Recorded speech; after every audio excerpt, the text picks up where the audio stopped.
interview with Janet Buttanshaw. Let's have a round of applause for Janet.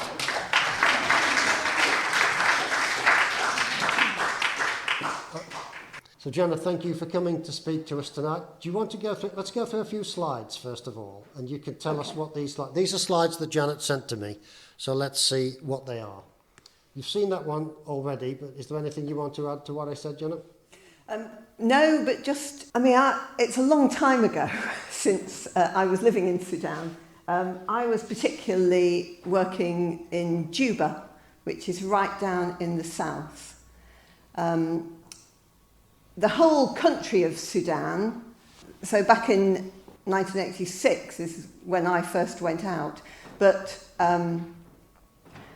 Sudan had been a British colonial territory, and the way that things had happened previously, you would have seen some straight lines on the map.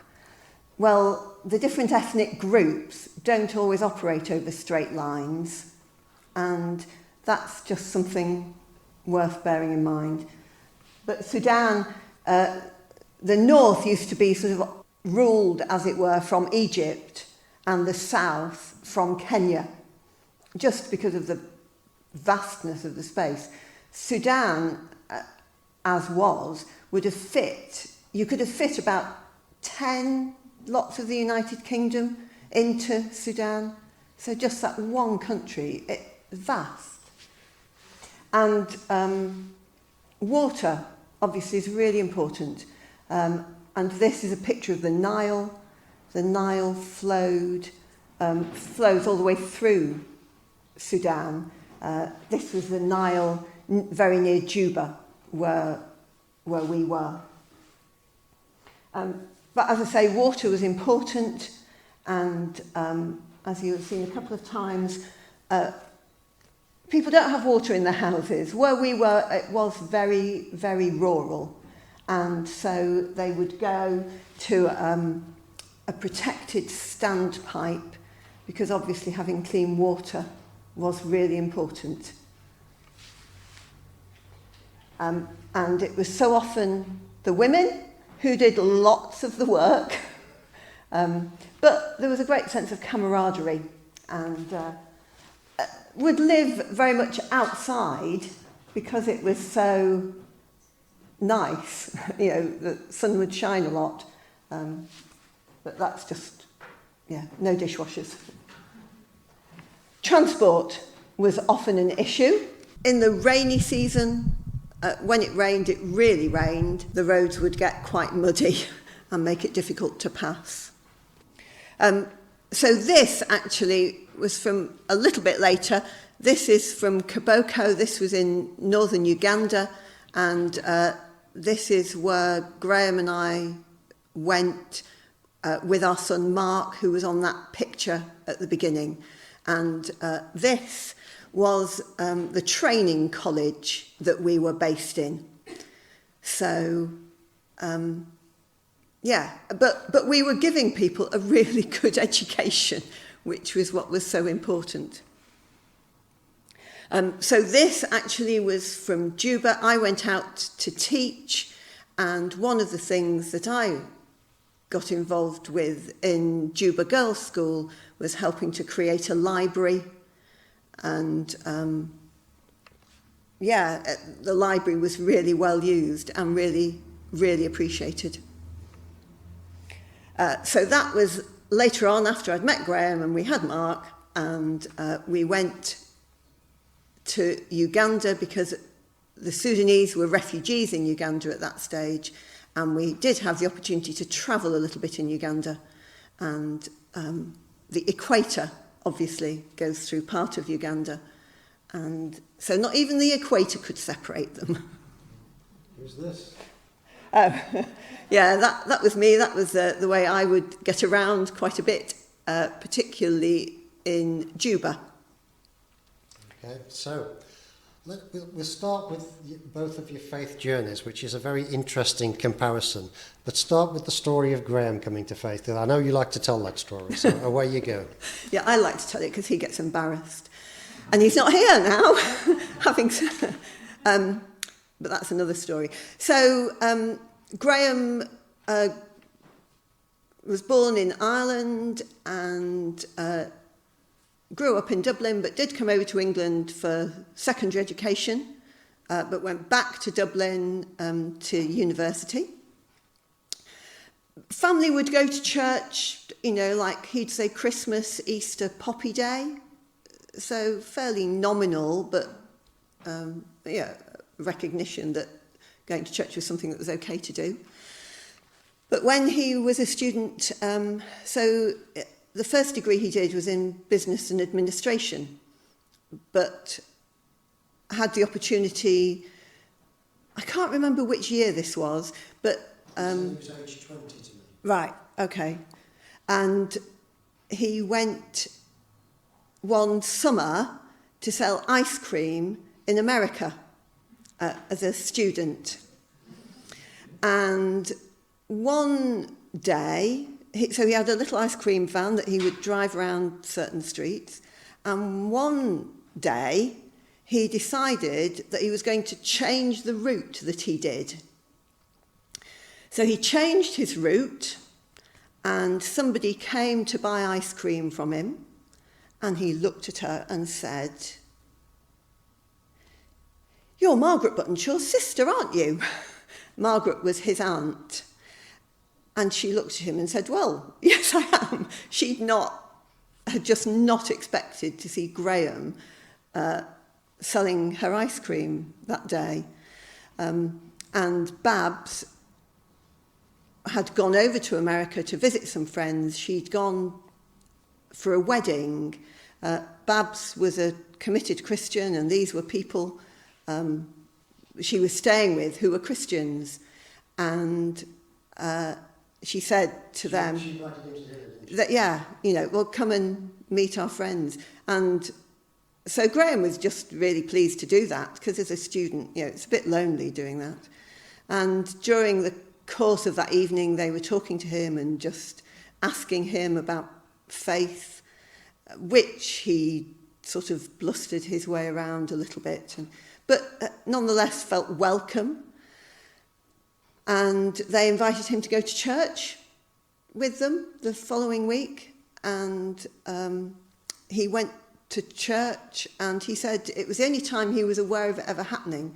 But the person who was preaching in the service asked people, you know, asked if there was anybody who wanted to make a commitment to follow Jesus. And Graham said yes.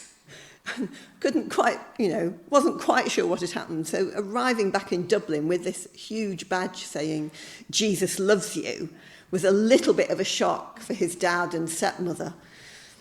But it was really quite a dramatic turning for him. It took him a bit of time subsequently to, you know, find his way in that. But that was a real turning point for the rest of his life. And what about your own journey to faith then, which is probably more traditional? I think, as most of you know, I grew up in St Helens, which is, you know, not very far away from here.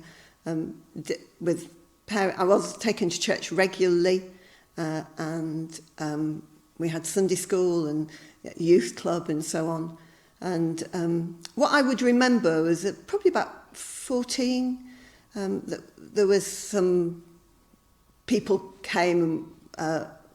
We were doing something at youth club that night, and they were just asking the question about whether people were Christians or not. And I said I was, but I went home that night and said, God, tonight I said I'm a Christian, and I really think that I am, but if I'm not, I want to be. So nothing in a way very significant changed for me, but it was part of recognising that was something I had to own for myself. Okay, so you trained as a teacher, didn't you? Yeah, so I had always wanted to teach, and trained as a teacher, but had for some time just felt a bit of a challenge of what did Jesus mean when he talked about going into all the world to make people disciples. I know that's also really important in this country. as well in terms of whatever we do.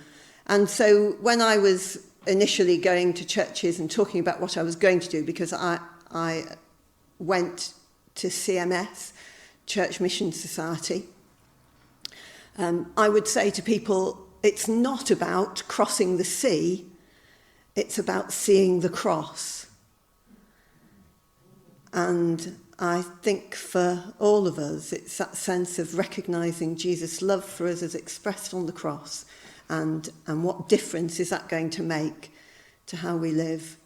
But I taught, when I'd been in touch with CMS initially, they said, yeah, it would be good, we would love to be, well, I had to go through a selection process, but they said, you need to have some experience under your belt. So I did my probationary year as it was, and then taught for another year while I was exploring that possibility with CMS. Okay, and you've got missionaries in the family, haven't you? You've got your ancestors. An aunt of mine on my dad's side had been in Nigeria. So I suppose that had given me a bit of familiarity with CMS. Okay, so just as we haven't got loads of... So you met Graham in Sudan, didn't you? Yeah. So I'm not saying you'll take it, we just have a limited amount of time, Yeah. Unfortunately. You met Graham in Sudan, didn't you? Yeah, so initially I thought with CMS I was going to go to Tanzania, but when I was doing some training, they said, well, actually, we think we've got somebody else who can go to Tanzania, and actually, given what my background had been in terms of the teaching I'd done, they asked if I would go to Juba in South Sudan. In Sudan, it's really, really interesting, but because of the history and all the fighting which had been going on, the civil war, because of so many different ethnic groups, all the Christian agencies had formed together to have an organisation called ACROSS, which stands for the Association of Christian Resource Organisations Serving Sudan. And it was tremendous to be part of that. So I was part of the education programme. I was teaching in Juba Girls. I was the only expatriate there. The rest of the staff were Sudanese. But there were then people involved in healthcare, people involved in community development, people involved in agricultural work, the whole breadth of work that people would be involved with, water development and so on. But it was a case of people not competing together, but sharing the resources and the people that they had. So ACROSS was made up of people from America, New Zealand, Canada, the Philippines, Holland, the Netherlands, Ireland, England. And I can tell you at times there was as much of a cultural shock with sort of us and the Americans as there was between us and the Sudanese, just the different ways people did things. But it was tremendously enriching and a real privilege to work in that way. An interesting thing Graham said when we all met was, I said, when you're there, are you aware of the contrast between the lifestyle there and what the people have and here? And Graham said to me, you're more aware of it when you come back and you see what you consider to be excess everywhere. Do you want to talk about that for a Yeah, I remember having a conversation with a Sudanese friend, and as we were talking, they said, so children can all go to school, yes. You can all have healthcare, yes. You've got clean water in your houses. You've got electricity, yes. Well, I think you live in heaven.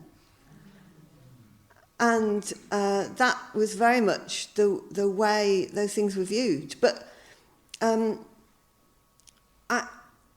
sometimes, though, I think it was probably harder if they were in the big cities like Nairobi or Kampala or Khartoum, where you know, as capital cities, they did have and a certain expectation of those things. But where we were, because it was so rural anyway, you live accordingly. And, so you just got on with things.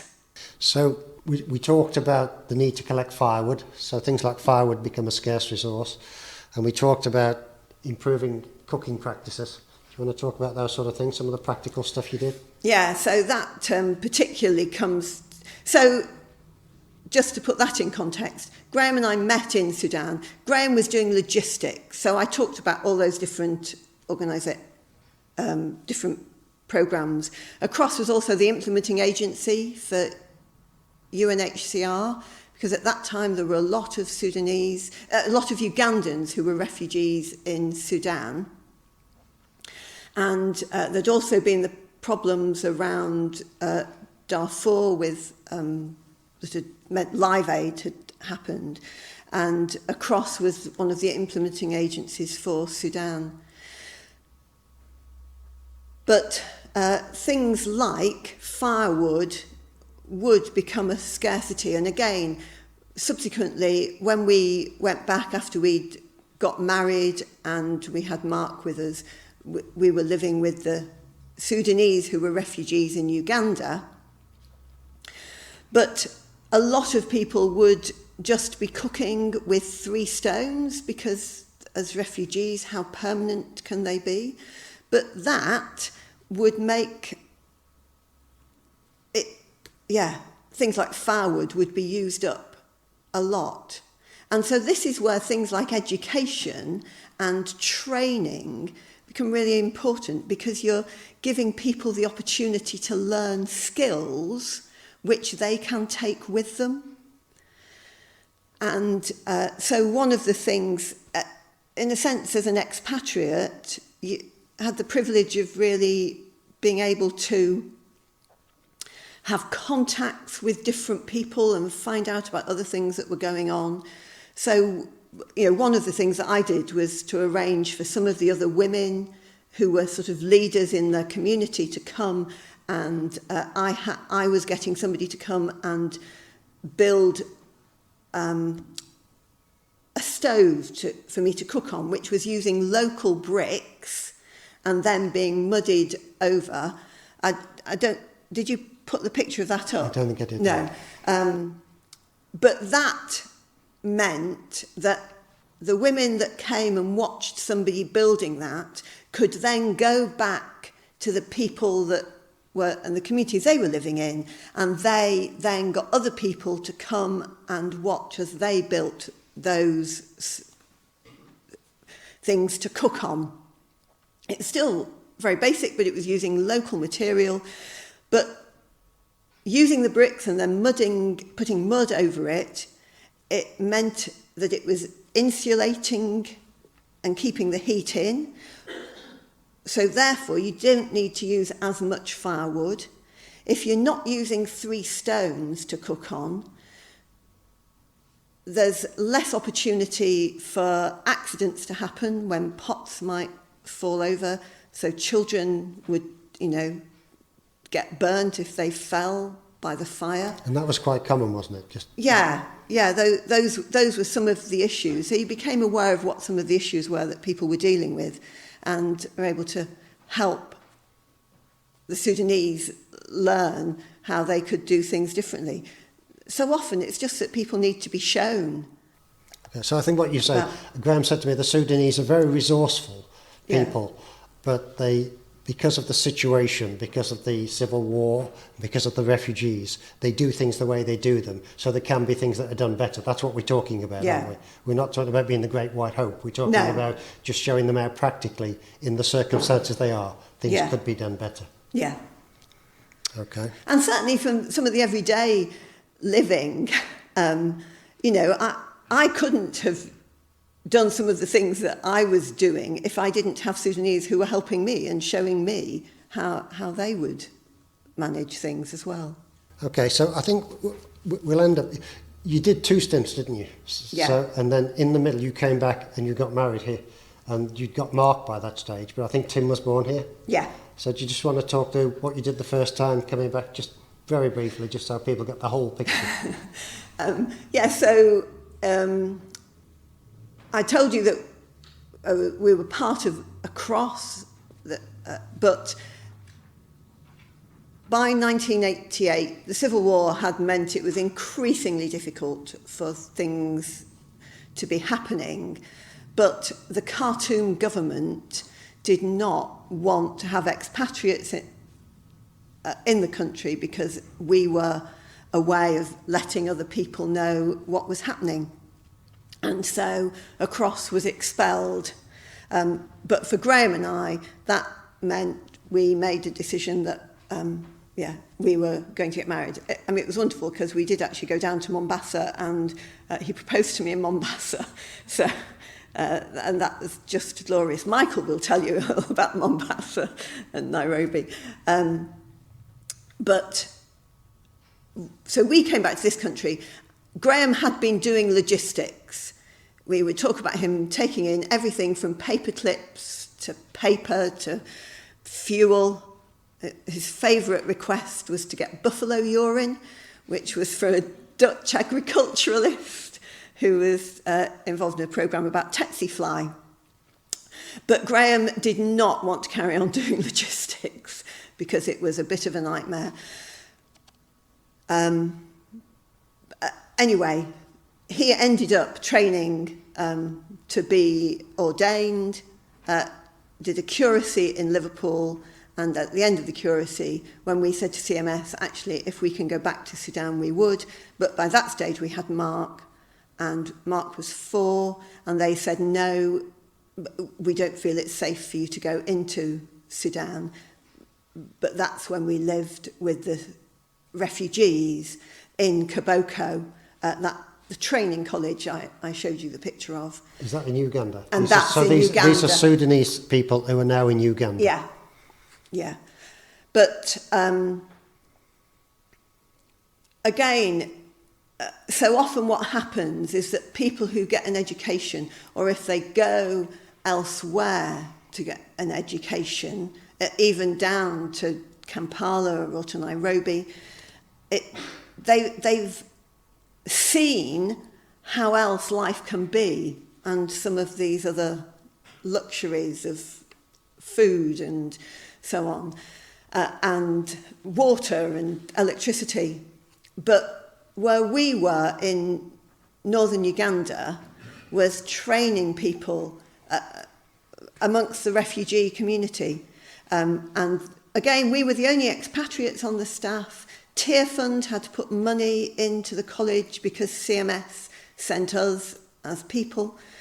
And then there was a Sudanese Noah Awile, who was training the students about agriculture and looking at other ways of growing crops, both for their own families and to provide cash crops, particularly as an alternative to growing tobacco. And Nathaniel was a carpenter, and he was giving people training about things that they could make. But because they were still living and working in the refugee community, that became easier for them to stay there in that situation. Janet, thank you very much. I think that's probably all we've got time for. That's been very helpful. I think we know more about Sudan than we did before, that's for certain. So thank you for your service to us and the people of Sudan. Janet Buttanshaw. Our home in Koboko was burnt out at one stage, and I do have this. I don't know if you've used that later. No, I haven't. No. There's only so many I can get in, you see. But that's a card which a friend had sent with the verse from John when Jesus says, "Peace I leave with you, my peace I give you. I do not give as the world gives. Do not let your hearts be troubled and do not be afraid." And the hole in it is a bullet hole. And it was, we actually weren't there at the time. That's, I could tell you all sorts of stories, but the Sudanese friends had packed up our things and returned that, and particularly given the situation at the moment, That just seems really apt. The Sudanese Archbishop from Khartoum this morning spoke on the radio. They had an interview with him, and he said, please pray for peace. He said, we know that as we look at things, the situation is really desperate. But Jesus was asleep on the boat with the disciples when they were afraid in the storm, and he was able to bring peace. And so that would be my prayer for the Sudanese at the moment. That's a wonderful way to finish. Janet Buttanshaw. Thank you, Janet.